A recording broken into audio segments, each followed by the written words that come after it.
Hello there, Kansas City. Stephen St. John here with another episode of Hot Mic with SSJ. And boy, is this a special one. We have a good friend of New Day with SSJ, good friend of mine, and one of the more popular players of the Kansas City Chiefs over the past decade. In the Andy Reid era, we got the sausage, Anthony Sherman, who appears on my show every Thursday from 8 a.m. until 9 a.m. with his good friend, I guess, partner in crime, Gary Dieter, who is not here today because this is a solo appearance. And so we don't know if Gary's going to be pissed off. We don't know if he's going to be mad. I'm going to ask Gary to go solo, but as he walked out of the studio when we had Wes Wilson in studio the past couple of weeks ago, we never know how Gary's going to fucking react. We don't know. I mean, It depends on if you have someone else. He might not enjoy the people that are doing the buttons back there, so then he's not going to come in. He probably won't. Okay, so one of the first questions I got to ask to get this out of the way. See, I don't know how much you hear about when you come on the show, but I get a great response from it. People love it. I hear a little bit when I'm at the grocery store or something. Someone runs it. Oh, I hear you on the radio every week. We love it. And so, but one of the most often asked questions that I'm going to ask you, and just got to tell me, is people come up to me and say, boy, Sherm, that sounds like a good dude. Sounds like a guy I'd like to have a beer with. That's a great compliment. And they go, hey, Gary, and who the fuck does he think he is? and so I'll ask you, who the fuck does Gary Dieter think he is? The man. He thinks he's the man. That's right. Honestly, he's an awesome dude. He enjoys ruffling the feathers, even if he knows he's wrong. He'll stick to his guns and roll with it.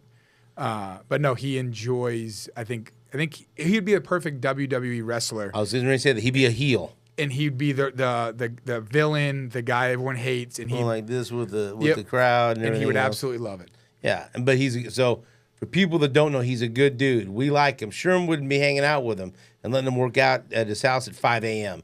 if he wasn't a good dude. But he likes to play it up. But we like Gary. Yes, most of the time. Most of the time. I mean, sometimes he's a little immature, but other than that, he's all right. So let's start there. When so Gary somehow worked it out with Nate to come on the show. I think they were at a meeting for a charity event that was going to be at Chicken and Pickle. And Nate said, hey, would you like to come on the radio with us sometime? And Gary said, sure, because he's an attention whore. And that's actually that's actually perfect. Yeah, that's it. That's exactly what it is. And Nate will come up to anyone and fucking talk. Yeah. And so there it is. Perfect. Perfect. Match made in heaven. And so I remember Nate says, hey, you want Gary Dieter? I said, fuck yeah, that'd be great. And so then, and I was still at home recovering from back surgery, I think. And so then he had talked about bringing you in. And so how did he approach you? Because I'm being honest with you, and even some of your former teammates, I don't think you were at the front of the line when people thought a guy that'll be on the radio on a regular basis when he retires. No, not a chance. No. So what happened was he said he goes on the radio. We were playing slow pitch softball. And he's like, oh, I got radio tomorrow morning. I said, wait, you go on the radio? He's like, yeah, I go on like once a week with you guys. Right. And I was like, well, that's kind of cool. I said, what do you talk about? He's like, football, whatever. I'm like, all right. So I listened. I started listening, and I feel like everyone listens to the sports radio, but like until you get to a certain age, you actually enjoy listening to it. Right. And a lot of the time, I only listen to the morning. Most of the time is your show, and I was going to a field trip, and I was in the truck, so I was listening to it, and I heard him start bad-mouthing me or something about softball or something like that. Do that quick when you're not there, won't he? Yeah, 100%. So then I started texting him on the side like we all do now, and he started responding and going back and forth on air with you guys, and then I was responding to him, and then I think you brought it up. You're like, hey, see if he'll come on with us. And I was like, shit, I'll do it. Yeah. Let's go. And so my only exposure to you, covering the team and, your arrival to training camp every year, and you'd always talk. Yeah. You didn't look thrilled to talk in the locker room, but you knew it was... Yeah, you had to do it. Yeah, didn't want to get fined. And we've told the story before. My exposure to you first, away from football, was the Adam LaRoche fiasco with your truck. Yeah. That I got fucking involved in with unbeknownst to me. Yes. And so I guess, how do we describe this? So he is a practical joke. he hatched the plan that he's going to give away your beloved truck. Yeah. So I dumped 13,000 Oreos into his sunroof. Where do you get all these fucking Oreos, by the way? But listen, if you ever want Oreos, just fucking go to Sam's Club or Costco. Right. And they don't ask. Right. You ask, can I get a pallet of Oreos? And they say, yep, this is the price. What's that? Set you back? About $1,000. Okay, $1,000. They don't ask you why you need a pallet of fucking Oreos. They just said, yeah, this is the price. They just want the money. Come pick it up. So then another buddy of mine that is close to Adam was down there in that area, texted me and said, hey, this is what it's going to be. Are you good with it? And I said, yeah, let's do it. So, but he came up with a contest, and you didn't know to give away your truck, the whole right? thing is like I dumped Oreos into his truck. That was the first thing. He had someone else clean them out, so it wasn't even like But why did you do that to him? Because he's always pranking everyone. Had he pranked you before that? No. So you took the first shot before he could get to you. He's on Buck Commander with Jason Aldean, Luke Bryant, Willie Robinson, right. Tom Beaumartin, all those guys, and he's always the one fucking with people. Right. And I'm like, you know something? I'm gonna get him back. Okay. I'm gonna be their guy. So you got him first before he got you. Oh yeah, I got him first. So then so after that, knowing what he likes to do, is your guard up thinking he's gonna fucking come back at me? So I had heard this is there's no like next phase. It's I'm gonna end it. Right. So there's no like, you deflate someone's tires. Right. The next one is he goes for the kill shot right there. He's and that's like, it. you do this, okay. I'm burning your house down or blowing your truck up. Wow. Hey, he's done it to his brother where he's taken his brother's renter car, pulled it out in the dirt track, and drove over it with a bulldozer.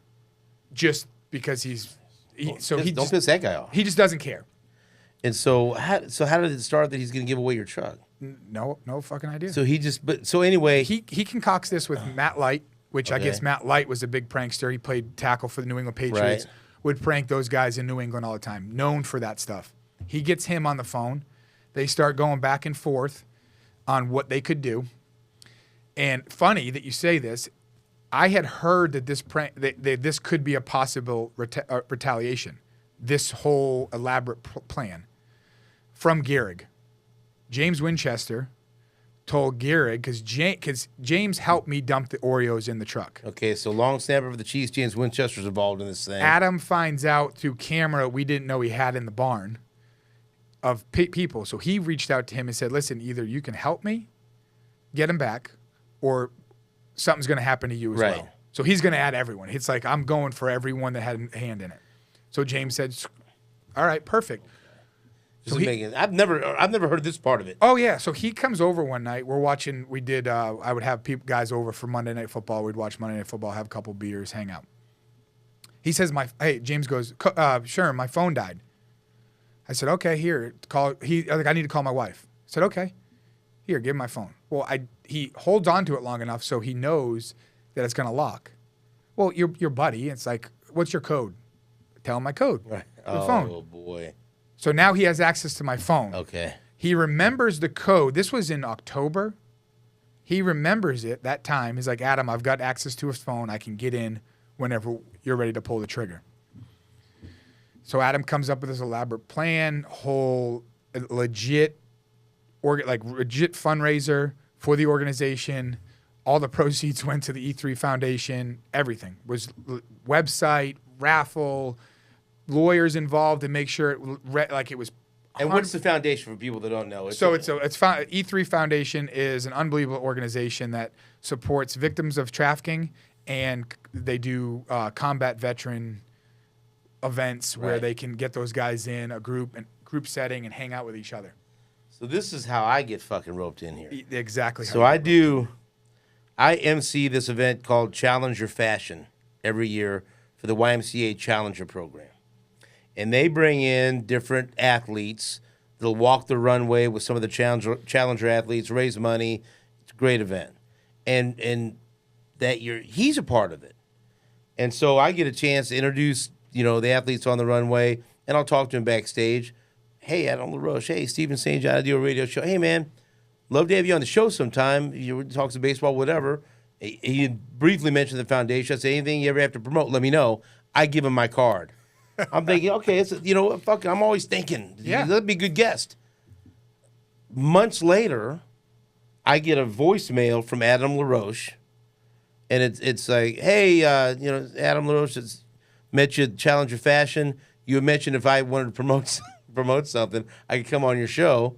Let me know. I'd love to do it. Giving this great contest. Let me tell you about it. I fucking call him, and he's like, man, we're giving away Anthony Sherman's truck. Anthony's agreed to this. What a great deal. It's for this cause. I'm thinking, what a great fucking guy this Anthony Sherman is. Giving away his truck. What a worthy fucking cause and foundation. Of course you can come on.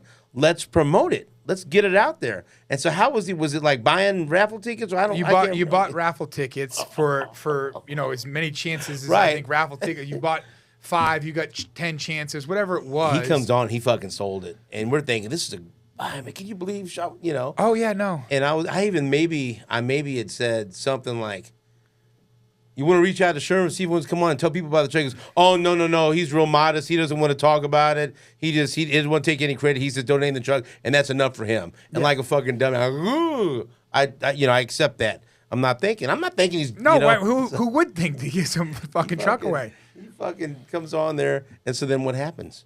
They give away the fucking truck. We're at practice for the Super Bowl, mind you. It's the week of so it's the down week after the AFC Championship into the Super Bowl. So we're here, we're getting ready, and it's the week. It's COVID season, so I'm at practice. The damn specialists don't do shit during practice, so they're in the fucking locker room grab-assing. James gets on my phone, and I had no idea that, like, at some point through the Apple days, I logged into Twitter and just never, like, cleared the history to, like, wipe out the login. Right. So he has no idea at this point. He's just like, let's see how it goes. Types in Twitter, pops up. My Twitter feed pops up. He goes, hey, I'm in. Adam sends him the pre-drafted tweet, picture, all the information, sends it to my phone. James then copies, pastes on Twitter, push send. Oh yeah, I'm retweeting it. Oh yeah, you weren't just you. Bo Jackson retweeted it. Bo Jackson knew it was a fucking good contest. Bo Jackson retweeted it. Willie, Jason, Luke. I mean, you Tim Tebow, you name it. Adam had all of these dudes on a group, like a group thread, or like, and all he wrote is, "It's a go." And they all knew. They all knew. They all knew. They all knew what was going on. And so tell people about this truck. This is no ordinary truck. It was my, like, when I was a kid, like, some guys like fast cars. Like my truck was a 150 or 250. This thing's got all the bells and whistles. He got it all. It was custom bumper, an awesome OD green wrap job, custom grill, 4-inch lift, tires, rims. What are we talking? Throw a number out. What would you say? What's it worth? 115. Oh fuck no. Yeah, it was 250 diesel. Oh no, I'm not shitting you. Yeah. So then, how do you find out? Like, well, how does this end? Oh, so it was. I mean, it was my fucking baby. Well, yeah. So fine, whatever. I don't know what's going on. All of this is being spread through you, through the internet, before I even get off the practice field. I don't even know what's going on. I get back to my phone. Dustin Colquitt's there. Came in for the practice squad. He's involved somehow. Oh, he's involved. Fuck he goes, hey, Adam's got this video that he wants you to, he's got this video he sent me. He wants you to watch it. So I sat in front of my locker, still in my practice gear, and it's a video of Adam explaining everything he did. And he says, you have 2 options. Either you can look like a really cool dude, awesome guy that wants to give his truck away, or you can look like a fucking asshole and say you don't care about any of these causes. Right. He goes, you pick. And at that point, I'm like, it's gone. Like, I'm 100% on board with these causes. Whatever. It's gone. Make do with it. But were you somewhat heartbroken that you were saying goodbye to this truck? Not yet. Okay. Not yet. So then there was a lot of different, you had Patrick, just everyone just threw it into the mud. Pat signed jerseys for everyone that gave a certain percentage to the organization. He would sign a jersey for you. The best contest ever. Oh, yeah. Jason and Luke both signed guitars for every person that gave like $2,000. Pat was, I think, $3,000 for a jersey. Kelsey, Tyron, all these dudes who fucking jerseys out there. So now everyone. And they all knew. Or did they at this know? point, they knew. Yeah, okay, this was after. Oh, okay. So they. So right. I'm in the COVID trailer getting tested for the second time. Coach Hill comes in. Coach Hill's the one who broke the news to me. Andy Hill. Hill. He goes, hey, what you're doing is awesome, man. I can't believe you do that. And I'm like, what the fuck are you talking about, Coach? He goes, giving away your truck. And I went, what are you talking about? And then it went back to what Gehrig said about him going to raffle my truck away. And then it clicked. Went, he did it. Just like that. I'm walking into the facility. I go, he did it. Fuck, my truck's gone. And I thought like it was gone out of the parking lot. Like I thought it had already happened. Like all of that. I go back. Then at that point, I see the video of what's going on.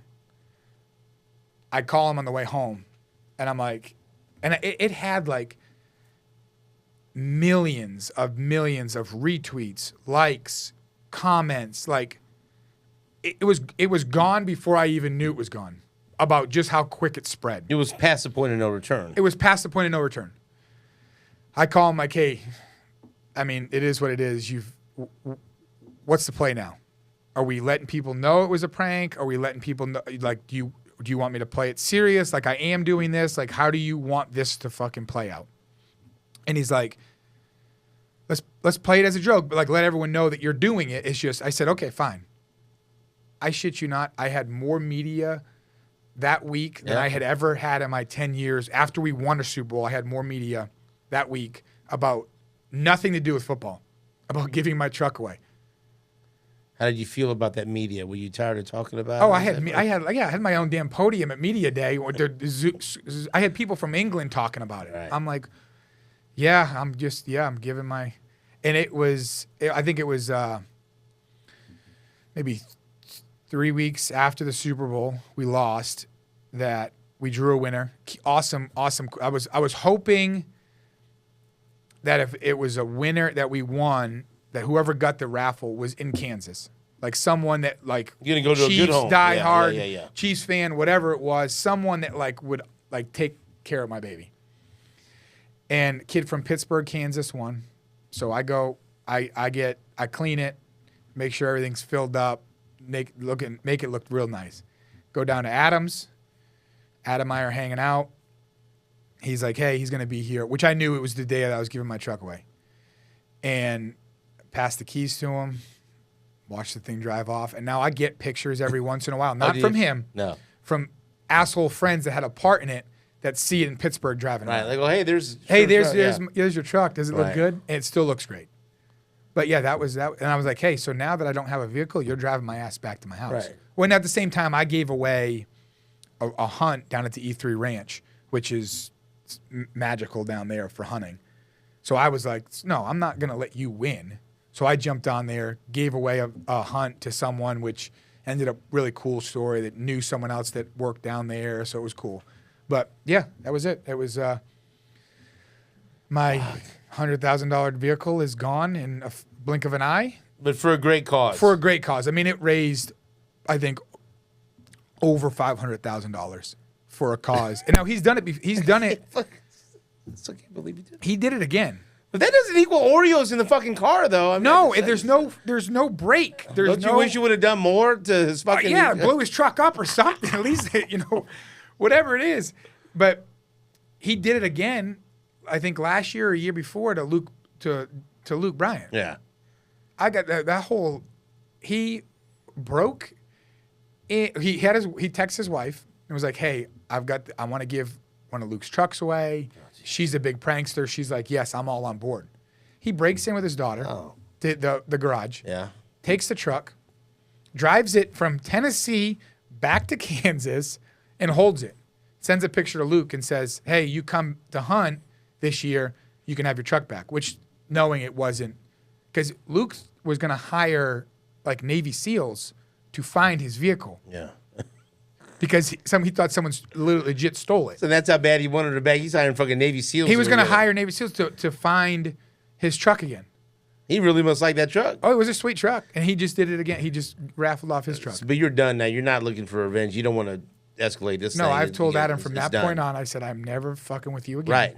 I said, I will let you know anytime anyone else You'll is. help him. I will do whatever Right. you want me to do, but I am not messing with you. So ever again. here's how it relates to us. So then I'm still doing the show from home. Nate's in studio. You start coming in studio. I wasn't healed from back surgery yet.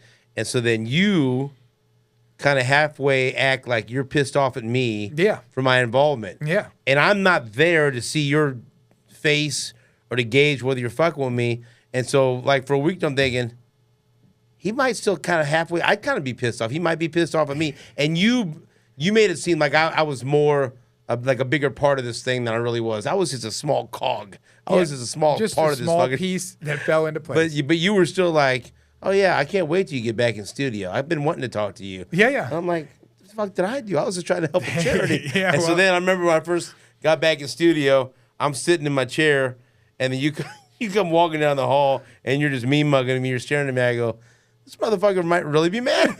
And I was, but then it was all cool and it was great. But it was hilarious. Then I'm sure it wasn't always hilarious for you. No, I went on McAfee. Like, it was cool to do all the stuff that I did from it. But, like, I had 11 o'clock one night was on ESPN radio with some dude talking about it. Right. And so this is like, we have like an hour in this podcast. I don't want to, we talk football enough, right? Football is football. I like getting to know people and talking about what you do besides football. And so you mentioned that foundation.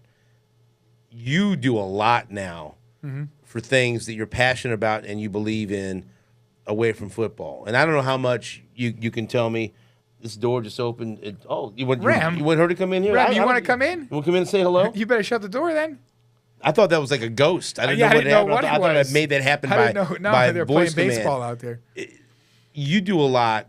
You're involved in law enforcement. I know some of it you like to keep it down low on it. But what can you tell us? You're very invested in human trafficking and trying to prevent that and trying to do what you can to fight that. Whatever you feel comfortable telling us, I do think it's fascinating. So again, Adam came down and talked, came up from Fort Scott, probably 6-7 years ago now, and spoke to what he was doing with IJM, which is an international justice mission. It's a nonprofit organization that goes overseas and helps trafficking, to identify trafficking and have their government shut it down, and also slavery that's still going on today in different parts of the country or different parts of the world. And so he came and spoke to what he was doing in Tokyo one time. And this was right when he was about to, I think this was a couple years before he retired, before he left the White Sox. And just, he was flabbergasted at what was going on. And he didn't think it was happening here. And it is. It's happening here too. So he came and just spoke and gave his testimony about what he was doing now. And I had told my wife, I said, hey, when I'm done with football, that's what I want to get in. Like, I feel like I'm called. That's what I want to do. Protector type. I said, that's what I want to do. She's like, okay. I think she thought I was bullshitting, but you don't fuck around. Like, you're not just like donating money. You're fucking involved. I'm in it. So I don't know. A lot of people don't know this, but my last year of football, I was a full commission deputy sheriff in Bourbon County, Kansas. Really? That last season. Did Big Red know about that? Like, I was that whole year I was deputized in Bourbon County sheriff, doing that whenever I could. They understood obviously that I was doing something else at the time. Right. And I then got asked to be a part of the task force for Homeland Security in that group out of Kansas City, and I was like, yeah, I would love to.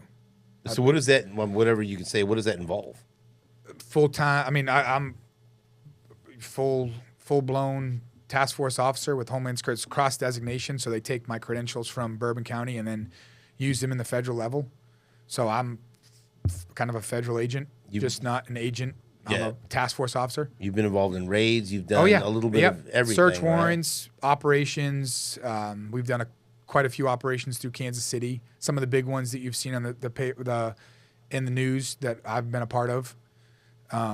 This might be a ridiculous question, but I do think it's because I've had the guy that trained me when I used to fight, Craig Cummings, was a world-class fighter, fought for the world title in Scotland, did it all in boxing, but he's also a firefighter. Yeah. And I asked him what the adrenaline rush was like walking to the ring, fighting in front of thousands of people versus running into a burning building and fighting a fire and trying to save lives. And because I'm fascinated about what makes people do something like that and how they can do it. I'll ask you the same thing. The adrenaline of running out of the tunnel at Arrowhead Stadium, playing in the Super Bowl, playing football at the highest level versus doing what you do and being part of a raid and knowing that you're risking your life to save someone else's life. Yeah, so my whole mindset is I got into this to help people that can't help themselves.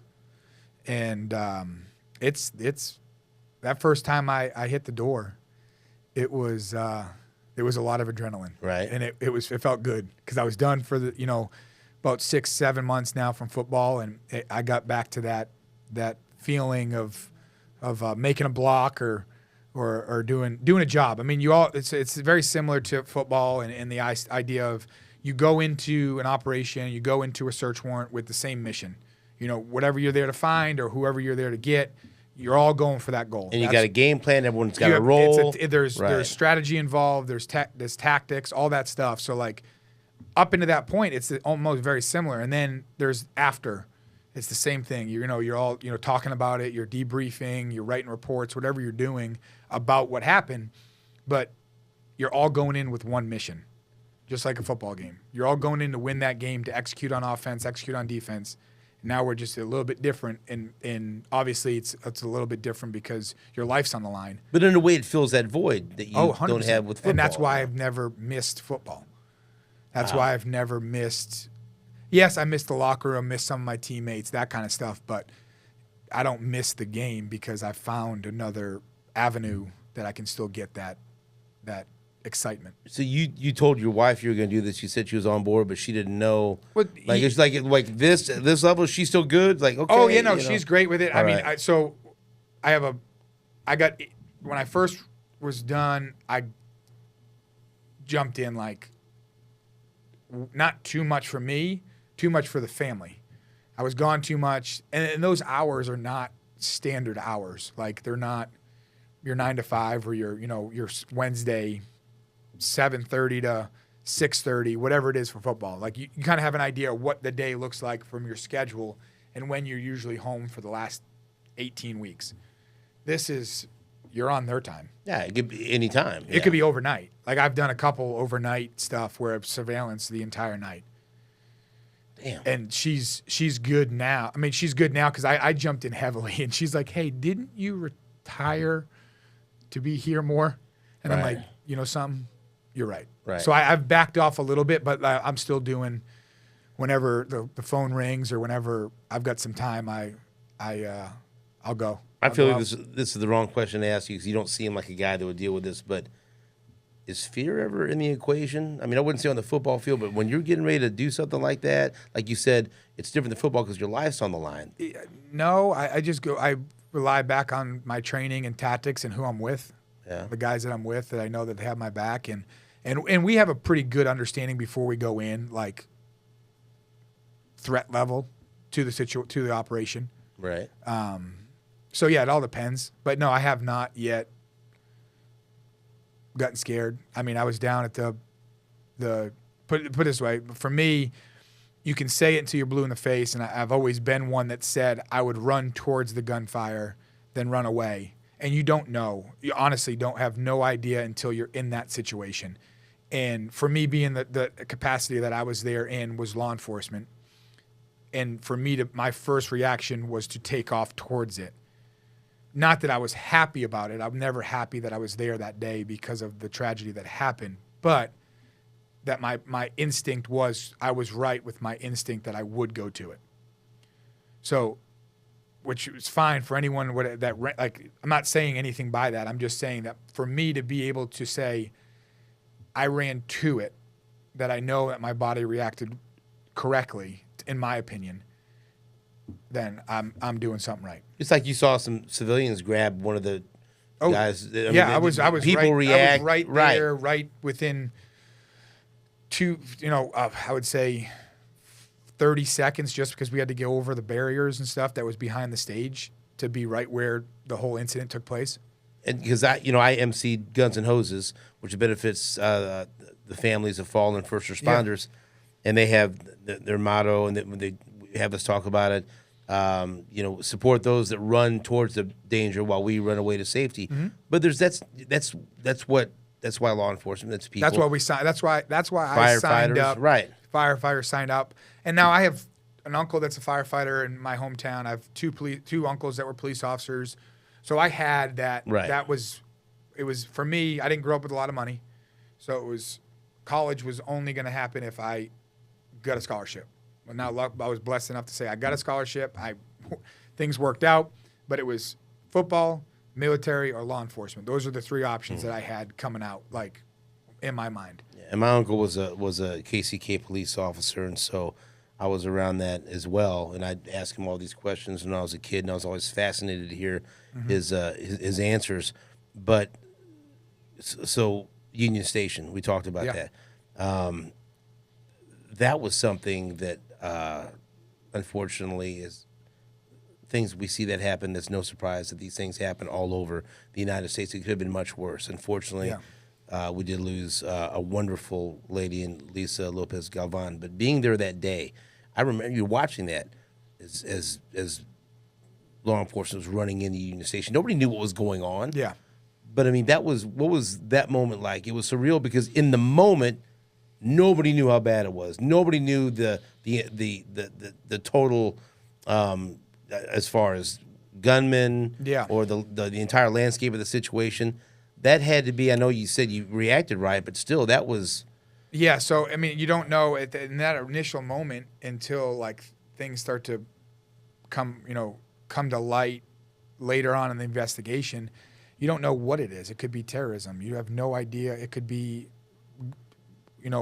two people arguing that turned into that. It could be, you don't know what it is. You have no idea what technically you're going after at that point. So I heard the gunfire. I was that close, but I wasn't sure what it was because there was fireworks going off and there was a bunch of different stuff going off. So you never know. People are celebrating. People are drunk. All hell's breaking loose. You have no idea. And I was on the opposite side of the stage. So like I heard it, but I'm like, it could be firecrackers. It could be someone lighting fireworks off down the street. You have no idea. And then it came through the radio, like instantly. Gunfire, west side of the stage. And so we took off, and there was still guys coming off the stage, players coming off the stage. And you're there. That's a bunch of former teammates. So how surreal is that you're there protecting people, trying to help people, but you're also there at a celebration that you were a part of a few years before. Yeah, I've been to all 3 Super Bowl parades, and different capacities every time. So first one I was on the boat celebrating. The second one, I was down there in law enforcement capacity, and the third one, I was down there in law enforcement capacity. Just two different roles those 2 different days. But it was crazy, and honestly, that's like we'd go back to talk about my wife and how she's okay with it. Star athlete at UConn, former shortstop at UConn, and now head coach at St. James. All right, gotta give her props. Yep. And so. She didn't know what was going. Like she knew I was down there and what I was doing and who I was with and stuff like that, but she didn't know what had taken place. She wasn't watching the news. She had the kids. Whatever she was doing, until Emily Winchester called her from inside Union Station, telling her, "Can she ask me like what was going on?" Oh boy.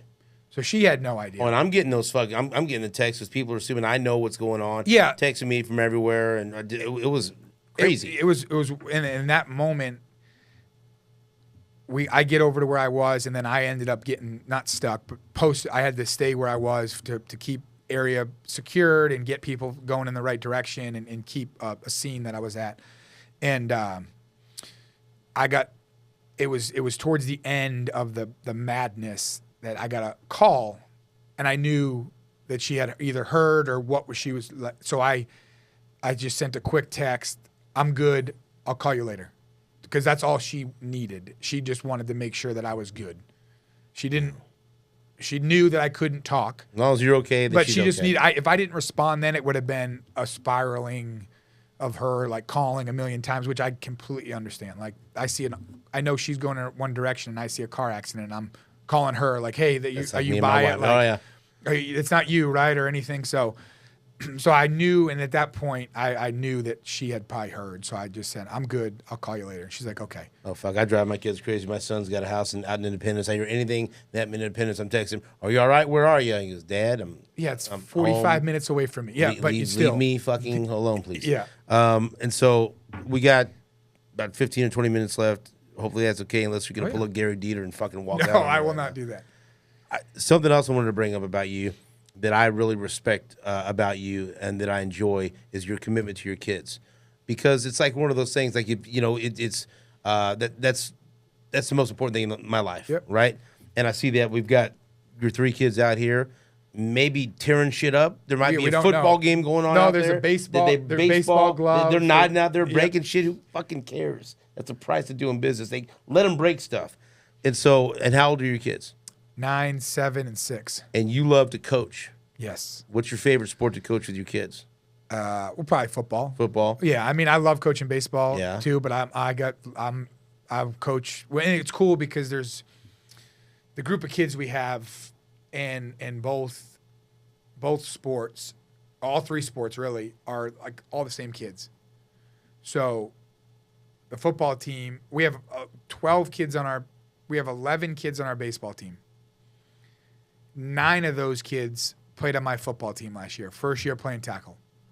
They all were on my team. Now we added, a bunch of other kids and stuff like that. But basketball, there might be 7. 7 of those kids are baseball kids. Right. And football kids. You keep them all together. They all stay together, and they play all 3 sports together. So, like, for me, in coaching, I coach the same kids all 3 sports. Right. And we've got 3 other guys that baseball has a couple more, football has a couple more, but like the same dads that are coaching all 3 sports that are all. I've got my buddy Nick that I don't know if you know. I was down in his place in Cabo when I called in one time. Yeah. He sent you I think he was the one that sent the pictures of me trying to get on the paddleboard when you guys thought that was you. Did I meet him at Andy's Frozen Custard? Maybe, I think. Maybe he's 6'9" or whatever. I met a big fucking guy at a golf tournament that came up. Mike, So he played basketball at Rockhurst. Okay. Really good basketball. So he does the basketball, and then I'm football, and Brock Simpson, AAA baseball player, coaches baseball. So it's like we've got 3 dads that all the boys love that we get to coach with each other. Right. So it's really fun, and I absolutely love it. I've found so much joy watching them try to achieve their goals now that I'm done that I had when I played. So your daughter, of course, mom was a great athlete. Is a great athlete. Yeah. Will she follow in her footsteps? Yes. Do you see that out of her too? Oh yeah, she's playing softball now, and she's doing well. But yeah, we're going to Florida next week for the Easton Elite World Series down there, playing the top teams in the country with the older boy. We just came back from Iowa. So yeah, I've got busy. When I say that I can't make it at things, I know. No, I know Gary gives you shit. Oh yeah, he did. He likes how you're making it up. Yeah, we're busy. Sports. But it's fun. Like we love it. We went to Tulsa for that basketball tournament, and I'm more the rah motivational dad, assistant coach. Like, come on, let's make a basket here. Great fucking coaching. But it's your time with your kids. Oh yeah, that's what matters more than anything. Basketball. I'm fucking awful at basketball. I can give you effort. Right. And toughness. That's it. Yeah. So I'm the inspiration, the motivated guy. Steal the ball. Yeah. Come on, let's go. That's great. Is that a foul? I don't know. Right. That's right. No idea. And so, so for your kids though, say in football. Yeah. You obviously played football at the highest level. Are you looking at them like, oh, this kid's got some talent, or this? I mean, because it's right. There's a. Yeah. You don't do. They're probably too young now. Yeah. But at a certain point, do you start to look at it through that lens, like, you know what? I know the path to getting a scholarship, and I'm going to help him as much as I can. Yep. But I'm not going to put pressure and say you got to do this, because I'm quite sure there'll be some expectations that, hey, your dad was a fucking fullback for the Kansas City Chiefs. Yeah. So you better be real good. I mean, the cool thing is they both. Rex, my oldest, has always took my number. Now, if you ask him, it's his number, Right. which is fine with me. Love it, Or buddy. Carson Steele's number. Or I don't know Carson if he's Steele, got long hair and everything else. Yeah, we won't do that. In my Right, house. Rex. If you won't Rex, if he's No, I'll nothing, cut it when he's well, sleeping. That's fine. He's living on my roof. That's what we're doing. What about Carson Steele's? Let's go to St. Joe and cut it when he's sleeping. We can, yeah. I might call Winchester after Right. this. So he loves your number. He's taken 42 in all his sports. My middle son Bo has done the same thing now. So it's cool to see them understand it and been a part of it. But at the same time, like, I can help you if whatever sport you want to do. I'll bring you wherever, go wherever. I'll help you do highlight films, whatever you want to do. But if it gets to let's say it gets to a certain point, but if that's not what they want to do, right? Like say, Dad, I don't want to play football. I love baseball, right? And you're good. Yeah, go play baseball. Right. I mean, shit, you probably should play baseball. Well, the contracts, the contracts are guaranteed is the most important thing to take away from that. And so that's important to you, right? The kids and being able to be around them all the time. And coach them. And I think a big part of that, too, is the community we're in, right? You just mentioned those coaches you coach with. So many athletes come to Kansas City, and then they say, you know what? I'm staying here when I retire. Oh, yeah. Why did you decide to stay here and raise your family here? You're an East Coast guy. Yeah. You know, you're from Massachusetts, right? And you went to UConn. And so you very easily could have gone back. Why did you decide to stay in Kansas City once you were done playing football? The city itself is, I mean, the entire area is beautiful. The weather's awesome. The people are phenomenal. I mean, they, like, when you say, like, die-hard fans, they are die-hard fans. See, because you seem like a Midwest Kansas City guy. Oh, 100%. I just was born in the wrong location. You don't seem like an East Coast guy. No, so, like, when we... Gary seems like an East Coast guy. No, Gary seems more like West Coast. West Coast kind of guy. Cali. Cali. That's right. That's a good point. Cali dude. Made a little surfing, something like that. No, so... We moved out here and we had no idea what to expect. And then we through the 8 years here, we fell in love with it. I mean, the opportunities for the kids in sports and school and whatever they want to do, you have. Like, because you were in Arizona too, so you had a taste of everything, East, West, and then Midwest, and you picked Kansas City. Yeah, I mean, I think there's a lot more people that are picking Kansas City metro area to stay after. There's a lot of guys that I know that stay in the area after, just because how awesome the place is, the people, the area to raise your family. I mean, there's nothing better. They say the sports radio is the best in this podcast. Yeah, no, I mean, you are the best. I'll give you that. Thank you. I appreciate that. But no, it's been fun. I mean, what other, like, we always joke, the wife and I, about, like, these kids and how they don't even realize. Like, I grew up playing baseball, played all the way up until college. Could have tried that avenue, but decided I was going to play football. With 3 baseball fields in our town, I mean, Blue Valley Rec has 25 baseball fields. They got all kinds of shit in this town. There's turf, there's grass, there's dirt, I mean, shit. If you want a baseball field, you can find one. Right. If you want a football field, you can find one. Like, that out there isn't the same. There's not as big. I mean, it's huge. Massive teams, massive kids. I love it. Will you, so you coach them now. Yep. Will you continue to follow them? Will you end up coaching, do you think, in high school? Do you want to coach at a higher level? No. I've been offered to coach the highest level, and I don't want to do that. Okay, so no NFL. No, I've been asked. That was my first, before I left the building, it was a possibility that I could have been the running backs coach. Oh, really? And I'm like, you didn't think about it for a minute? I'm good. No, I mean, you lose way more.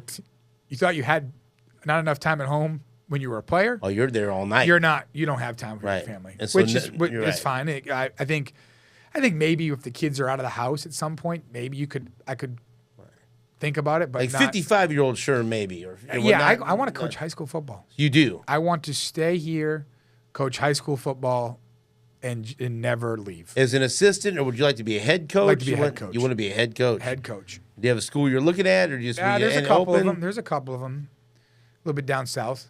Oh, really? Yeah. And so would Gary Dieter be on your staff?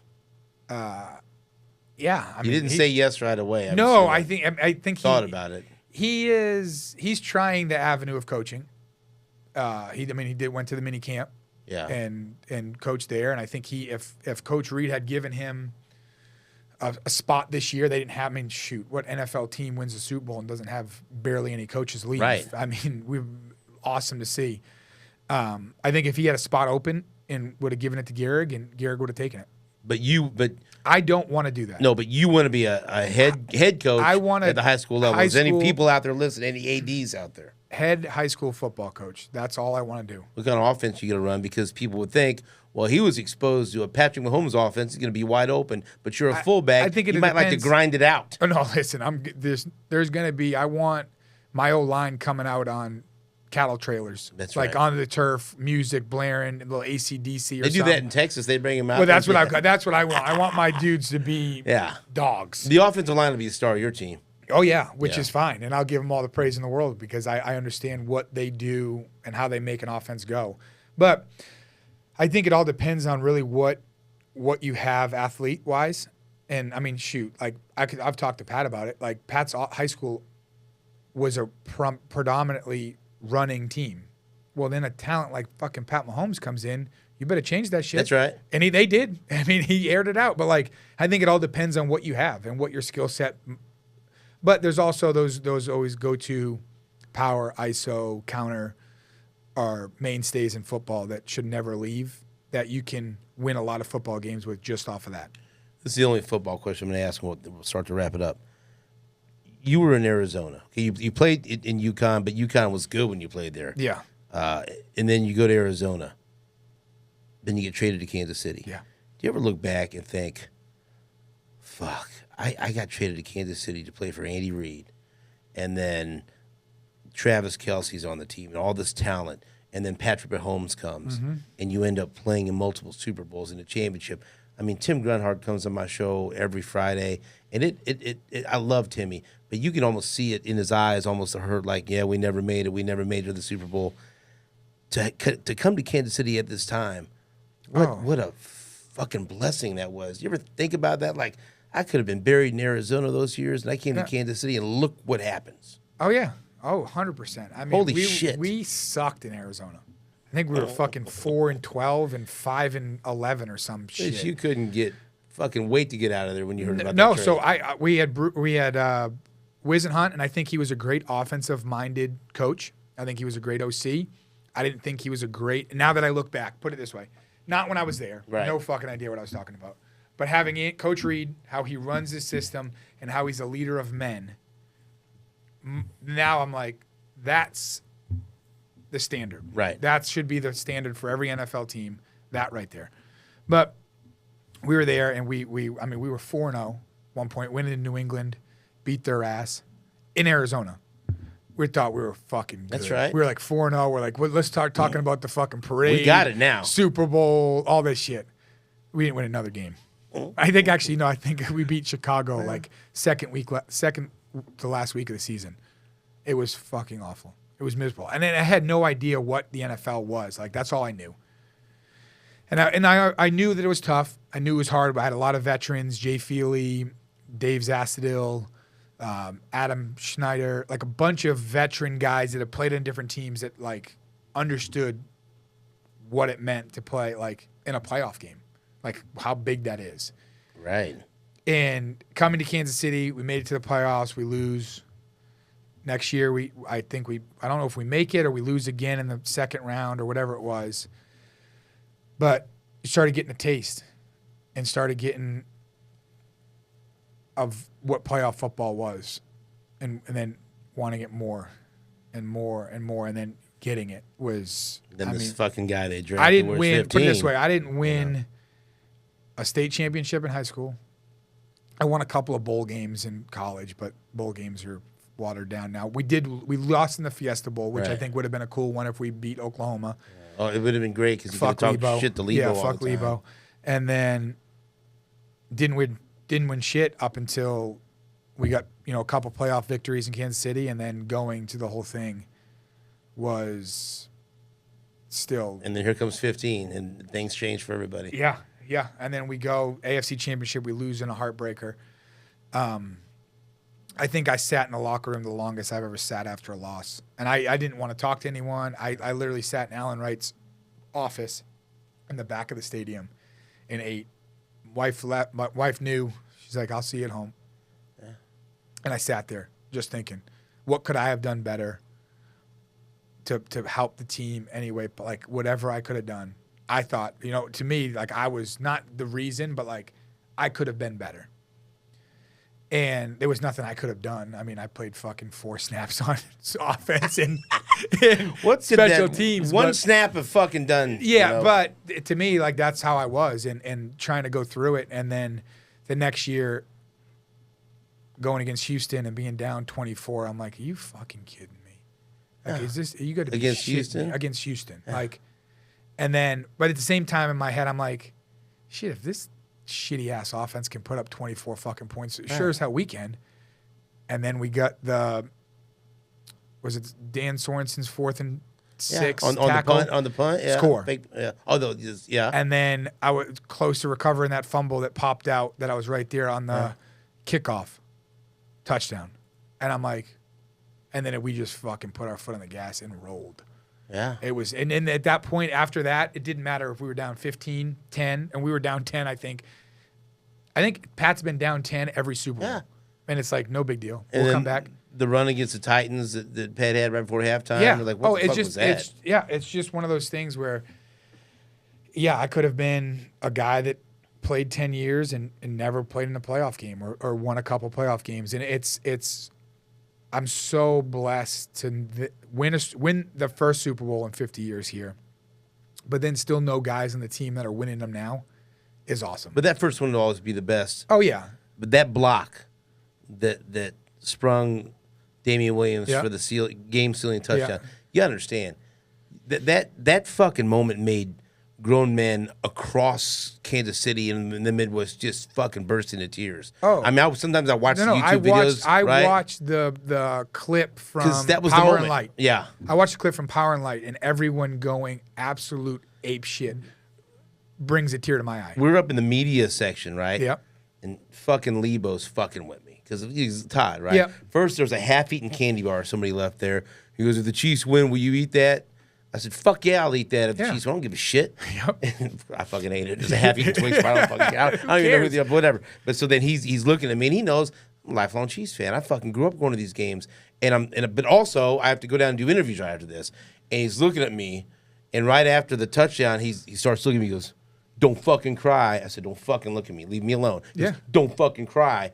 And so, but then I couldn't, because you know why? Because I was thinking about my grandfather. Yep. I was thinking about my mom. I was thinking about my kids at home. I was thinking about that fucking game against New England when you were sitting in the locker room. I was sitting in my fucking car because I didn't want to talk or drive. Mm-hmm. You're thinking about everything. But it was like you are part of that moment that people for years and years will fucking put on YouTube and fucking get teared up. But what the fuck? That's you. So for that week, I mean, obviously didn't do much outside of the short yardage, goal line, 4-minute offense. Then that's what my goal was, and that was my job, and I played special teams. I knew that in my role.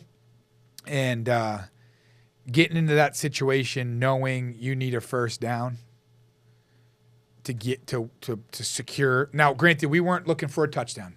But you got it. We got it, but we weren't looking for it. We were looking for a first down and the game. Like EB was there, he's got that. He's preaching about there's nothing better in football than when you have the lead with 4 minutes to go and you can take their soul by keeping the ball and them just watching the seconds, minutes tick off the clock. Put it away.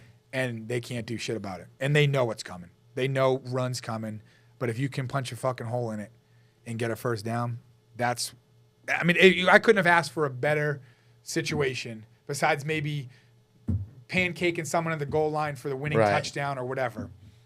But I went in that we get out there, we go do our plays, and we were joking around that week. And those guys are all close friends, but the O-line would always joke when I came in the huddle, like, "Hey, sure, forgot you were on the team. Like, happy to, welcome to join the offense." These fucking guys. So I get in there and we're all goofing off before the play, and the power, we ran 96 power first play, and I had told Damien, I said, "Hey, just stay tight, hit it up the middle. I'm gonna try to do whatever I can to open something up." And I think we got like 6 yards or something. Right. So, and I was just fucking trying to lace every person, didn't care if it was my back or someone else. I didn't care. I was just trying to lay people out. Right. And we ended up punching a hole for 6 and got back, and it was a 95 week that the play. And I remember looking at the situation, looking who was out there quickly, breaking the huddle, seeing that, knowing Bosa being the bitch that he is, especially that one. Well, no, actually not the other. His brother's a bitch, not him. That he's gonna try to dip. If we press it in, he's gonna cross face, and he's gonna lose. And this is all just film study and just knowing the personality of the player. And I get it. Like J.J. Watt made a career out of it, and he fucking made plays and did it. Chris Jones does it now. Like nothing wrong with it when you can get the play, but knowing the situation, knowing where their leverage was, knowing Pringle was out there blocking, which he was a hell of a blocker. Knowing if I dip and he presses it inside that he was going to cross face a fish. And if we got outside, there was no one. So I look, I see it's Bosa there. I know he's going to rip through, and he could have either caused a fumble. You know, it's third. Now at this point, it's 3rd and 7, maybe 3rd and 6. He makes a tackle in the backfield, whatever. Because Fish isn't expecting him to cross face either, because he's got contain. Right. He has, like, his responsibility in defense is he has the contain. So he fucks it up. This is what happens. Or he was like, I'm going to go all out to make the play. So we pressed it, and I told him in the huddle before, I said, hey, follow me. Follow me. Wherever we go, just follow me. So we pressed it. I pressed it 2 steps and then bounced it and got decent enough leverage. And I didn't want to hold, didn't want a penalty, so I just kind of like pushed and tried to stay up and like seal him off. So it kind of looked like I was off balance. I was just trying to seal him off to get him to the corner to get first down. But then Pringle's kicking the guy's ass, and he just takes it up the sideline. So I'm hauling ass screaming because I know what's happening. How'd that feel? Oh, it was unbelievable. I mean, he didn't want to stop. He just kept, if you notice, he just kept running and just runs right back to the sideline. And I'm trailing his ass, but then I got to peel off to go kick PAT. It was unbelievable after when I have my 80-year-old grandfather that has never flown in his life that told me back in, I don't know, my 3rd, 4th year, he said, Aunt, if you ever make it to the Super Bowl, I will fly. For the first time in my life, I will fly to the Super Bowl and watch it. So after that AFC Championship game, I called him immediately and was like, you're coming. And he was there. Oh, and he said, yeah, I'll be there. I don't know what I'm doing, but I'll be there. So my parents and obviously were all there, and sisters, but 15 people and they only gave you 4 passes to come on the field. Yeah. But, you know, I feel like we're kind of very similar with that. Like when you win something like that, there's no fucking rules. Right. That's my opinion. Yeah. Well, no. On that. So wife, kids, all on the field. My mom came down with her, and that was the 4. We left. Remy was very, very young, so we left her back here with family or for friends. So we have my mom, my wife, 2 boys, and they come running out and doing that. I mean, I have a video on my phone of them hugging me in the confetti, and they have confetti still, and then I was like, "Where's everyone else?" And they're like, "Oh, they're trying to get down, but they can't." So I said, fuck this. I said, no one's telling me shit. Right law now. Enforcement sure fucking took over that. It was not law enforcement. It was yellow staffer. That's right. And they didn't. They just realized what happened to. They're not.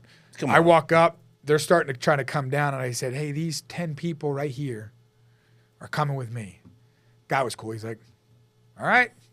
Open the gate. They all came on the field. We hung out in the field for probably an hour or whatever, did a couple interviews, went back, saw Stone Street, and started bear hugging him, and then went into this media tent somewhere. I don't even know where it was in the stadium. But we went back, did some media with Travis and a bunch of the guys in there, went to the locker room, got changed. Pat and I took pre-workout again. Oh, wow. You guys were in. To get ready. Yeah, you're ready. Yeah. For what was going to happen for the grand finale. For the grand finale. Right. For the part that for the part where we literally took pre-workout on the bus. Like I brought my pre-workout from my locker that I had before the game and took more scoops on the bus to go back to the hotel. And it paid off. Oh yeah. But at that moment there, walking in, I mean, dude, I look like a complete and fucking utter asshole. Have you ever seen a picture of what I look like at the after party? No. I have a tank top on, sunglasses, pants, shorts. I have no idea. A cigar hanging out of my mouth that's not lit ever, was never lit. Just sitting there, and I had 2 Coors Lights the entire night. You make that block, you wear no, I whatever just the fuck was like, you want. I looked back, and I'm like, I went down to that, like looking like that, and I didn't care. Did not care at all. I mean, it was 4, 5 o'clock in the morning. Then Gehrig and I, everyone was hungover. I mean, we're up on my balcony and overlooked this little quad area that guys, the rooms were here, the cafeteria bag drop off was in the main area, the hotel conference area, and they would have to walk to the courtyard to get to the bags. And we're at my balcony sitting here, so we were screaming and yelling at everyone, and everyone's got a headache and no one wants to listen. It didn't matter. We were up there at 9 o'clock. I mean, I slept 3 hours, went back, started the whole thing again. I mean, it was probably a good solid week before I became like hydrated. Right. Like actual hydrated. Hey, who could blame you? Oh yeah, no. Hey, I went on the fucking field and they ran me off, but I think Lebo might have told you this on the air one time. Don't ask me. I got a fucking hunk of the end zone about this fucking big. Yeah. Smuggle it out of there. They fucking searched my luggage at the airport. They're looking at me. I got a big thing of grass. I said, listen, that's actual grass. That's not anything. Not grassy I grass. got it home. I got it treated. I still got it fucking put up. Yeah. But no one was going to take that fucking field, that piece of field from me. No. That piece of turf. No. You know? That's awesome. Right? That's awesome. I got 3 or 4 chunks, but I got this one big one from the end zone where you guys scored the winning touchdown. Yeah. That is. And I wasn't going to fucking hear no. But to come back to the city and just to see and knowing that like they live and die by what the Chiefs do. And and that's why Chiefs Kingdom is the way it is, and why we love playing it. Everyone loves playing at Arrowhead, and those guys love, and that's why people say. Yeah. They feel it. They know it. They know that like you did something for this city, and we love you for it. But yeah, no, it was a surreal couple of weeks here in the city. I mean, I pulled in, Sorensen was my neighbor, and we pulled into neighbors out of their house when we I don't know how long they were there, what they were waiting for or what, but they pulled out with signs and clapping and cheering, and they're waiting 50 years to do that shit. No, I don't know how long they were waiting for us to get home, because I don't know. All night? But yeah, all week, it was cool. Well, shit, that's the end of this episode. I feel like we got to do another one at some point. Let's go. So this is going to be a regular basis. You'll be a regular guest. And I also feel like we need to find Javier Arenas and send him like a edible arrangement or a thank you, because that's the fucking guy they traded to Arizona for you. So I feel like you owe him maybe, I don't know, have him come out and we could fucking take him out to eat or something. I'll take him out to eat. Yeah, for sure. Thank you, Javier Arenas. Thank you. That's exactly right. And you know what, man? I can't tell you how much I love having you and Gehrig on the show. I appreciate everything you do for Sports Radio 810, and more importantly, my show. Always more importantly, my show, because that's, fucking egotistical guy. No, just kidding. But no, I appreciate you coming on the show, coming to the podcast. I value our friendship. Yeah. And for people that don't know, this is one hell of a fucking guy right here. And you know what? And you do a lot of great stuff for the community. So we're glad that you decided to make Kansas City home, my man. I appreciate it. Thanks for having me on. That's the sausage. We'll do it again. That's Anthony Sherman. Until next episode, this microphone is off.